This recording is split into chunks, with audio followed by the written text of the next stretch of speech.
Love you. Crying on the radio for Kamala Harris, my brother?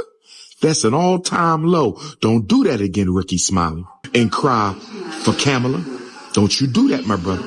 If you want to cry for Kabama Harris, if you want to cry for Kabama Harris, do that in the privacy of your house. But if we're going to be honest, Steve Harvey and Ricky Smiley, and I love you both, but if we're going to be honest, Ricky Smiley and Steve Harvey, y'all only carried on because y'all got paid. Can we please be honest? Can we see? I want y'all to understand, overstand, and understand what King Kong is talking about. Kamala Harris and the Democratic plantation is paying you celebrities to shame black people into voting. Y'all know we not going to get nothing out of that vote. Y'all know we not going to get nothing out of the vote, but they being paid. Y'all being bought. They offer me $10K for an interview with Kamala Harris. I don't want your money, but we can definitely do the interview. King Kong consciousness ain't for sale. I'm one of the real ones. Silverback Garvey Gorilla. Don't come to me with no propositions for money. I don't live for no money. I'm not one of these goofy ass rappers whose whole life is nothing but what you can buy and own. You dealing with real African DNA. I'm not no Ricky Smiley and Steve Harvey. You don't drop no check off and say, get the Negro. What it do, what it do, what it do. Media Monster J-Dub tapping in. Now, Vladimir, you know I'm about to rip you a new one. You are the last person, white boy, that can call someone a liar. Everyone doesn't have to use your tactics, which is lying. You lied on Shannon Sharp for almost 5 or 6 months. You went on a campaign lying and hating on this man.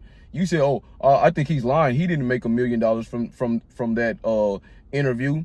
How would you know, Vladimir? You don't have any proof. You're just talking out the side of your neck. You don't even have proof. You've never had an interview that big. The biggest interview you have is, I believe, 7 million with Michael Franzese. His is 10 times as big as that, 76 million. So you wouldn't know. You were hating right there. Also, you were saying he doesn't go on other people's platforms. Shannon Sharp doesn't go on other people's platforms. He's been on Pat McAfee, and he's been on Cam Newton, and he's been on a handful of others. He just didn't want to come to your interrogation style interview. People want to sit down and have a good time. They don't want to sit down with someone who always wants to debate them, always have a rebuttal, always talking out the side of their neck and shit like that. Bro, those days are over, Vlad. It's a new, you kind of outdated, Grandpa Vlad. It's a new landscape on YouTube in the podcasting world.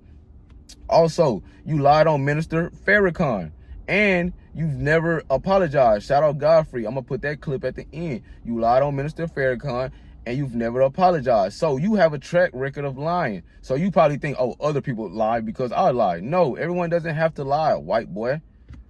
I believe Dr. Umar that they offered him that 10K because that is what the Democrats do. They're trying to offer money to influencers and celebrities, and they're trying to get as many as they can to stand next to Kamala or whatever, and hopefully that'll get certain black people to come vote for them. That's what they're thinking. Or if we grab Dr. Umar, we can get the conscious community to come out and vote for us. If we sit down with Casanat, then we can get some of the younger black people or the urban community to vote for us. You get what I'm saying? They're trying to hit different bases with different people. That's all the Democrats are doing. They don't have a real plan.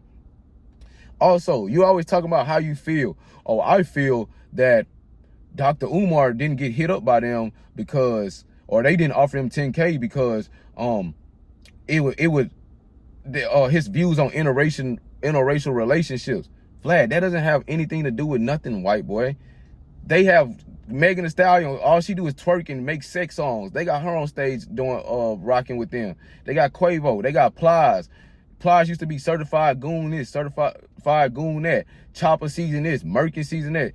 The Democrats don't care what you did or what you doing. As long as you if you want to align yourself with them and get them some votes, come on. That's how they feel. Go ahead, come fuck with us. So you're wrong on that one, Vlad. Then you tried to argue with DJ Academics talking about, yeah, I was supposed to get an interview with the Republicans or whatever with Trump, and they weren't trying to pay.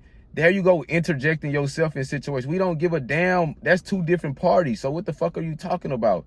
You always trying to bring up how you feel and your past experiences. We don't give a damn, Vladimir.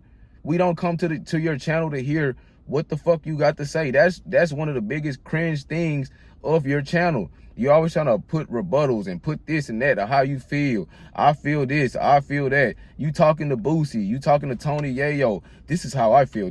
Nobody gives a damn, Vlad. That's not why we're there. We're there to hear them. You always talking about your feelings. That's female shit, emotionals and feelings. Men move off of facts and logic. You move off of emotion and feelings. You act like a little bitch. That's why you had went at Marlon Wayans, because Marlon Wayans had got on your ass and he had you in your feelings. So you started chatty patty talking about him in interviews with other comedians, which is very unprofessional. And that's why people don't want to sit down with you, Vlad. That's another reason. You're unprofessional. You're a liar. You're a chatty patty. Your interview style is outdated. You did your thing from the 2010s all the way to 2020. You got that. But it's a new landscaping for interviewing and podcasts. I don't think you understand that, Vladimir. That's why your channel is not growing as fast as it should. You've been doing this for 20 years. You should be well past 10 million subscribers. You should be about at least 12, but you talk too much. You run people off. You're a liar. Your interview style, you're not getting new, fresh guests. You wonder why the Offsets and the Quavos and the Cardi B's and the Tyrese's, all of these big names don't want to come sit down with you. Look how you run your platform. Unprofessional. So I just want to get on Vlad ass about that. Nobody wants to hear what the fuck you got to say, Vlad. That's not why we come to your platform. We come to hear Tony Yayo. We come to hear Boosie. We come to hear academics. We don't care that y'all are fans. See, Vlad feels like, oh, we're friends, so I can make this interview kind of a conversation style. No, that's not what the fuck we want to hear. Ask them a question and let them speak. You can learn some shit from Art of Dialogue, okay, Vlad? God damn it. But that's all I got to say, bro. We don't give a damn about how you feel, Vlad. You're a liar. You're a known liar. You're a known hater. You hated on Shannon Sharp, Uncle Shay Shay. It is what it is. You know what I'm saying? Like I said, you need to change up your interviewing style. That shit is outdated. We don't want to hear you call out nobody talking about a liar. You are a fucking liar. That's like a prostitute trying to call somebody else and tell somebody else they a hoe. Like, bitch, you a prostitute. Vlad, you are a liar. So how dare you try to call somebody else a liar without no proof? You goddamn white devil, you white boy. Man, but y'all like, comment, subscribe. More coming to the channel. Hip-hop channel, sports channel. This real nigga shit over here. Ain't none of that rainbow wearing dress shit, man. Y'all like, comment, subscribe. Appreciate you. Talking about Minister Farrakhan.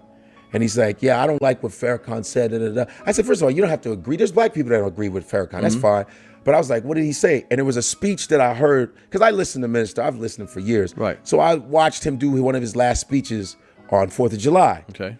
And, you know, he's a little older, so he goes a little slower. So I was like, I listened to the whole thing. And then Vlad said, yeah, Minister said that we should throw rocks at Jewish people. I say, he didn't say that. Yeah. He don't talk like that. Right. He don't never say no shit like that. And I was like, he talks about the discrepancy, you know, the fighting between the Jewish community and the black community, but he never said no violence towards Jews. Never. He never said that. And I said, you lying, dude. He didn't say that. He used a metaphor. What he said was, as Muslims, we take the rock of truth and we throw it at he's a very intelligent man. Right, sure. He's a master violinist, if you know that. He's a very intelligent man. I said, he didn't say that, dude.